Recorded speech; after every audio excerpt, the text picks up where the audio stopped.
আসসালামু আলাইকুম ওয়া রাহমাতুল্লাহি ওয়া বারাকাতুহু। সম্মানিত দর্শকবৃন্দ, আপনারা সবাই কেমন আছেন?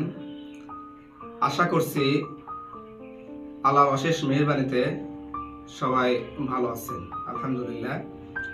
আমি আজকে আপনার প্রিয় সন্তানকে ধর্মীয় শিক্ষা কেন দিবেন এ বিষয়ে কিঞ্চিত আলোচনা করব। আল্লাহ তাআলা আমাকে বলার তৌফিক দান করেন। এ বিষয়ে ভুল ত্রুটি হলে সবাই ক্ষমা সুন্দর দৃষ্টিতে দেখবেন। আল্লাহ তাআলা বলেন পবিত্র কোরআনে কারিমে বর্ণনা করেন, ওয়াকাদা রাব্বুকা আল্লা তা'বুদু ইল্লা ইয়্যাহু ওয়া বিল ওয়ালিদাইনি ইহসানা ইম্মা ইয়াবলুগান্না ইনদাকাল কিবারা আহাদুহুমা আও কিলাহুমা ফালা তাকুল লাহুমা উফিন ওয়া লা তানহারহুমা ওয়া কুল লাহুমা কাওলান কারীমা। সাদাকাল্লাহুল আযীম। আপনার বাচ্চাকে আপনি কেন ধর্মীয় শিক্ষাটা দিবেন?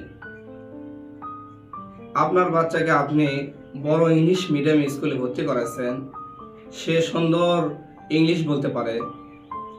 আপনার বাচ্চাকে আপনি পড়াশোনা করাচ্ছেন, ডাক্তার বানাচ্ছেন, সে অনেক বড় ডাক্তার হয়েছে, কিন্তু তাকে আপনি ধর্মীয় শিক্ষাটা দেননি। তাহলে সে পূর্ণাঙ্গ শিক্ষিত কিন্তু নয়। তাকে অবশ্যই আপনি যেখানেই পড়ান, আপনি আপনার বাচ্চাকে ধর্মীয় শিক্ষাটা অবশ্যই দিতে হবে। কেন দিতে হবে?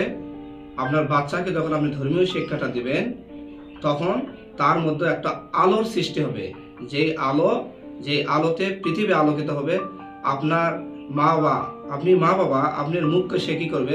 উজ্জ্বল করবে। শুধু দুনিয়াতে এরকম হবে তা কিন্তু নয়। আপনি যখন এই দুনিয়া থেকে চিরবিদায় হয়ে যাবেন, তখন আল্লাহ রাসূল সাল্লাল্লাহু আলাইহি সাল্লাম বলেন যে আপনি যখন মারা যাবেন, তখন এই পৃথিবীতে আপনার তিনটা জিনিস, মানে আপনার নেকি আপনার আমল নামায় পৌঁছাবে। তার মধ্যে অন্যতম একটি আমল হচ্ছে আপনার নেক সন্তান। আরেকটি আমল হচ্ছে আপনার ইলম, যে ইলমের কারণে আপনার কি হয়? দুনিয়া আখিরাত উভয় জগতে আপনি কি হয়? সওয়াব পৌঁছাতে থাকে। আরেকটা আমল সদকায়ে জারিয়া, এমন সদকা যেটা আপনি দুনিয়ার মধ্যে রেখে দেবেন, সেটা কি জারি, চলতেই থাকবে। এই তিনটা কারণ, এই তিনটার মধ্যে অন্যতম হচ্ছে আপনার কলিজার টুকরা নেক সন্তান।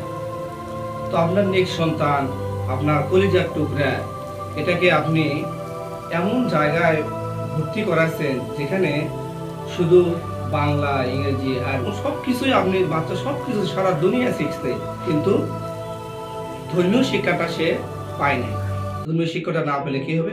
সবচেয়ে বড় বিপদ হবে ওই আপনার এবং আপনার বাচ্চা যখন এই দুনিয়া থেকে চলে যাবে, দুনিয়া থেকে চলে যাওয়ার পর তখন ও যখন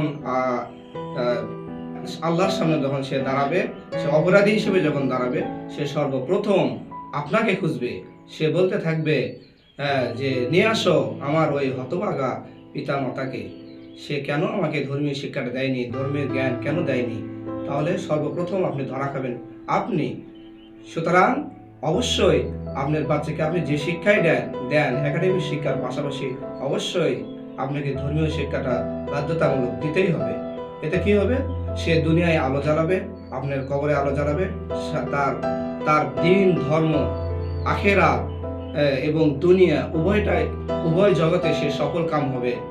তাই বিধায় আমি বলতে চাই, সম্মানিত দর্শকবৃন্দ, আপনার কলিজার টুকরাকে নিয়ে আপনার সন্তানকে অবশ্যই যে শিক্ষায় দেন, সেই শিক্ষার পাশাপাশি দ্বীনি শিক্ষাটা অবশ্যই আপনি দিবেন। ইনশাআল্লাহ আশা করছি সবাই আমার এই আলোচনা থেকে আপনার বাচ্চাকে ধর্মীয় শিক্ষাটা দিবেন ইনশাআল্লাহ।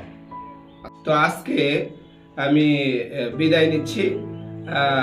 আমার এই আলোচনার মধ্যে ভুল ত্রুটি হলে অবশ্যই সবাই ক্ষমা সুন্দর দৃষ্টিতে দেখবেন এবং আমি সবার দীর্ঘায়ু কামনা করছি। সবাই ভালো থাকবেন। আসসালামু আলাইকুম ওয়া রাহমাতুল্লাহ।